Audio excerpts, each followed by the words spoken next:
Assalamualaikum warahmatullahi wabarakatuh. Apa kabar saudaraku semua dimanapun berada, baik di dalam negeri maupun di luar negeri. Semoga sehat semuanya. Yang sakit semoga cepat sembuh, amin ya robbal alamin. Baik, pada hari ini masih hari Jumat, kita bersalawat bersama. Yuk, sholawat asghil. Bismillahirrahmanirrahim. Allahumma sholli ala sayyidina Muhammad wa ala ali sayyidina Muhammad. Allahumma sholli ala sayyidina Muhammad wa ashghili zalimin bidzalimin. Allahumma sholli ala sayyidina Muhammad wa ashghili zalimin bidzalimin. وأخرجنا من بينهم سالمين وعلى آله وصحبه أجمعين. اللهم صل على سيدنا محمد وأشغل الظالمين بالظالمين. اللهم صل على سيدنا محمد وأشغل الظالمين بالظالمين وأخرجنا من بينهم سالمين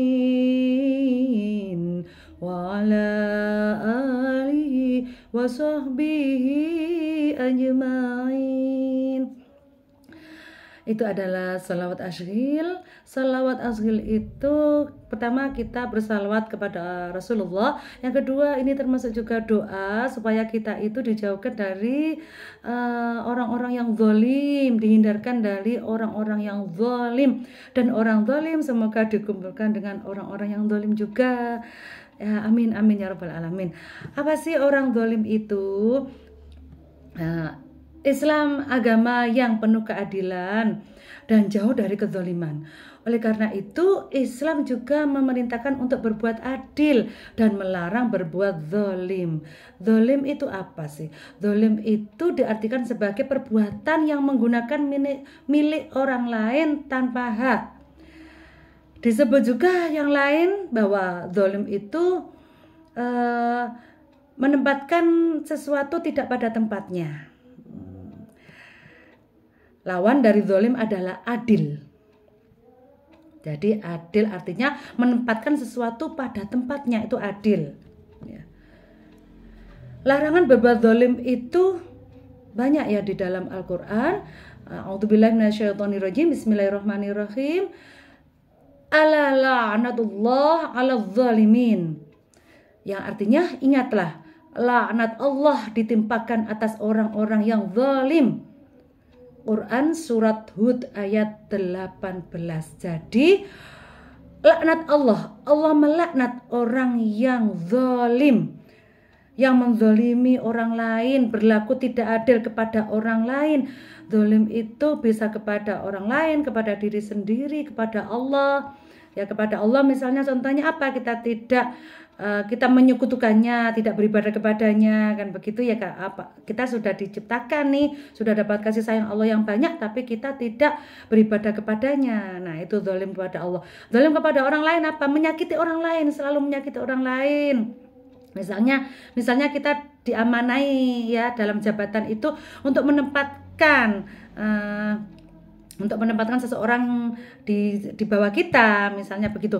Tetapi karena disogok misalnya, sehingga si A ini nyogok misalnya ya, sehingga A ini ditempatkan di tempat yang strategis. Nah B ini karena tidak punya uang, B ini tidak dikasih jabatan apapun, atau dikasih jabatan yang remeh-temeh misalnya, padahal B ini pinter, itu namanya zalim. Nah kalau begini rusak lah ya, karena tidak sesuai dengan porsinya, tidak sesuai dengan kemampuannya, dan ini adalah tidak adil bagi yang B tadi. Kalau B ini misalnya merasa terdolimi, dia berdoa, doa orang dolim itu terkabul, ya dikabulkan Allah. Selanjutnya surat Hud. Saya bacakan, bismillahirrahmanirrahim. Dan begitulah azab Tuhanmu apabila dia mengazab penduduk negeri yang berbuat zalim. Sesungguhnya azabnya itu adalah sangat pedih lagi keras. Quran surat Hud ayat 102. Selanjutnya dalam Quran surat Saba ayat 40. Dan kami katakan kepada orang-orang yang zalim, rasakanlah olehmu azab neraka yang dahulu kamu dustakan itu. Banyak ya ayat-ayat Quran tentang orang zalim, makanya kita hati-hati kepada saudara-saudara kita harus adil ya. Manusia memang tempat khilaf sih, tapi kita berusaha untuk adil. Kalaupun khilaf kita cepat-cepat ingat astagfirullah istighfar kepada Allah. Selanjutnya orang-orang yang zalim tidak mempunyai teman ya, tidak mempunyai dan tidak pula mempunyai seorang pemberi syafaat yang diterima syafaatnya. Quran surat Ghafir ayat 18. Dan dalam surat Quran surat Al-An'am, bismillahirrahmanirrahim, sesungguhnya orang-orang yang aniaya itu tidak mendapat keberuntungan. Orang aniaya itu maksudnya orang yang zalim. Ya, ini dari ayat-ayat tadi, beberapa ayat tentang orang yang zalim, bahwa Allah itu tidak menyukai, melaknat orang-orang yang zalim. Dalam hadis Nabi, beliau juga bersabda, yang artinya jauhilah kezaliman, karena kezaliman adalah kegelapan di hari kiamat.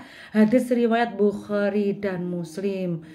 Nah, jadi saudaraku semuanya, bahwa orang yang terzolimi kita harus nggak naudzubillah ya, jangan sampai mendolimi orang, karena doa orang terzolimi itu dikabulkan Allah karena dia tidak dapat keadilan ya. Jadi kalau kita misalnya dikasih jabatan amanah ya, kita harus menempatkan seseorang sesuai dengan kemampuannya. Jangan karena kita disogok atau apa-apa kita menempatkan orang itu tidak pada tempatnya, akhirnya rusaklah semua urusan. Nah gitu.